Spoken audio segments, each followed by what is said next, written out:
नमस्कार मंडळी, मोरेताईंच्या रेसिपी चॅनलमध्ये तुमचं स्वागत आहे। आज आपण एकदम चमचमीत आणि चविष्ट असा पनीर मसाला बनवणार आहे। त्याच्यासाठी आता भाजीसाठी मी 200 ग्रॅम पनीर घेतलेलं आहे। आता मसाला पनीर बनवणार आहे तर त्याचे मसाले पाहून घेऊ आपण। लाल तिखट घेतलेले 2 चमचे, धना पावडर 1 चमचा, मीठ चवीनुसार, अर्धा चमचा हळद, गरम मसाला घेतला अर्धा चमचा, किचन किंग 1 चमचा आणि लसण आणि जिरे। कांदा घेतला असा कापून, टोमॅटो 3 टोमॅटो, 3 कांदे, 1 कोथिंबीर घेतली वाटी भरून। आता आधी आपण पनीरला फ्राय करून घेऊ। तेल टाकलेलं आहे।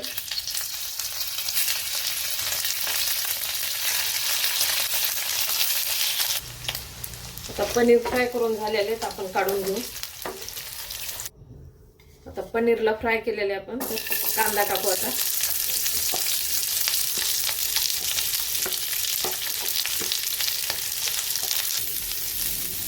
कांदा ना थोडासा परतलाय, लगेच आपण टोमॅटो टाकू। टोमॅटोला पण असंच परतून घेऊ। आता कांदा टोमॅटो चांगला परतला, आपण हे काजू घेतले होते ते पाण्यामध्ये भिजवून घातले होते ते पण टाकू। आणि कांदा टोमॅटोचा कच्चापणा जाण्यासाठी आपण याला परतून घेऊया। थोडं लसूण जिरे ते पण याच्यात टाकू, त्याला पण परतून घेऊ। आता हे कांदा आणि टोमॅटो परतले, काजू टाकले, जिरे लसूण टाकले। आता थोडासा याचा ना कच्चापणा कमी होतं। परत आपण पेस्ट केल्यावर पण याला चांगलं परतून घेणार आहे। आता याला थोडं थंड होऊ देते आणि बारीक करून घेते।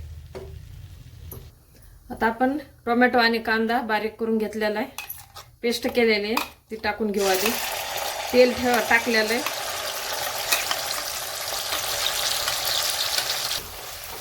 आता याला आपण चांगलं परतून घेऊ। आधी पण आपला याचा कांद्याचा आणि टोमॅटोचा कच्चापणा थोडा आपण परतून हे कमी केलेला आहे। आता अजून चांगलं परतून घेऊ एकदम तेल सुटेपर्यंत, आणि नंतर मग सुके मसाले टाकू। आपल्याला ह्याला परतीतानी पण करपू द्यायचं नाही अजिबात। करपल्यानं थोडंसं काही करपलं ना मसाला हा तर कडवटपणा भाजीला येऊ शकतो। आणि आधी पण आपण कांदा आणि टोमॅटो परतून घेतला का ते पण आपल्याला करपायचं नाही, नुसतं थोडासा वास जाण्यासाठी परतून घ्यायचा आहे। तसंच आता मसाला मस्तपैकी आपण परतून घेऊ। आता टोमॅटो आणि कांद्याची पेस्ट एकदम मस्त परतलेली, बाजूने तुम्हाला तेल दिसत असेल, चांगलं परतलेलं आहे। आता आपण सुके मसाले टाकून घेऊ। आपण आता हे लाल तिखट टाकलं, धने पावडर, गरम मसाला,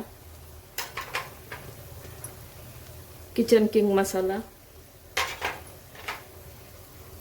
हळद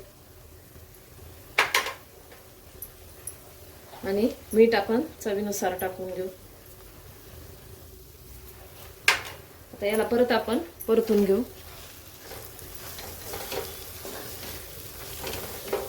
तुम्हाला हे वाटण मसाले टाकल्यावर जास्तच कोरडं वाटत असेल तर थोडंसं गरम पाणी नाही तर थोडंसं नॉर्मल पाणी पण टाकलं तरी चालतंय, म्हणजे मसाले आपले करपत नाही।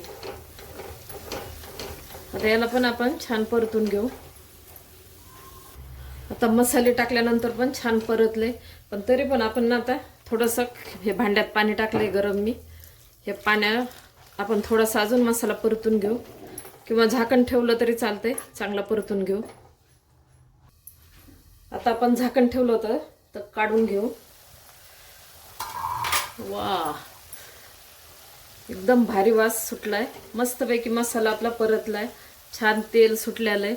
आणि तुम्ही म्हणाल तर किचनमध्ये इतका घमघमाट मसाल्याचा सुटलेला आहे। मस्त पनीर भाजी आपली होणार आहे, चमचमीत एकदम, खूप छान झाली। आता आपण पनीरला फ्राय करून ठेवले होते, पनीर टाकू।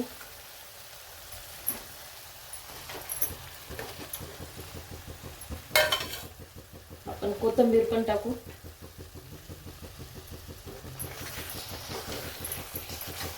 आता पनीरला मसाल्यामध्ये मस्तपैकी परतून घेऊ।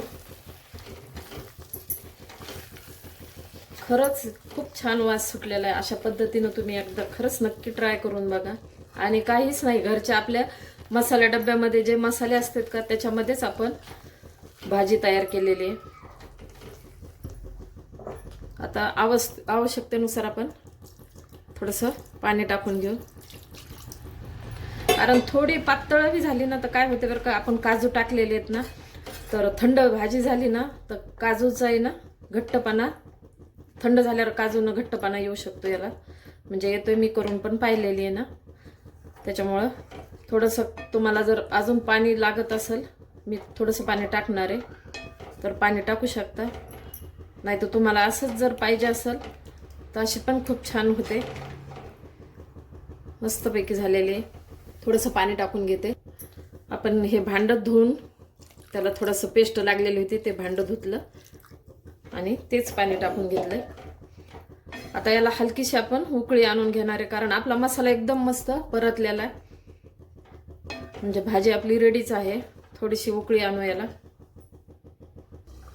आता मी परत झाकण ठेवलं होतं, झाकण काढून घेते.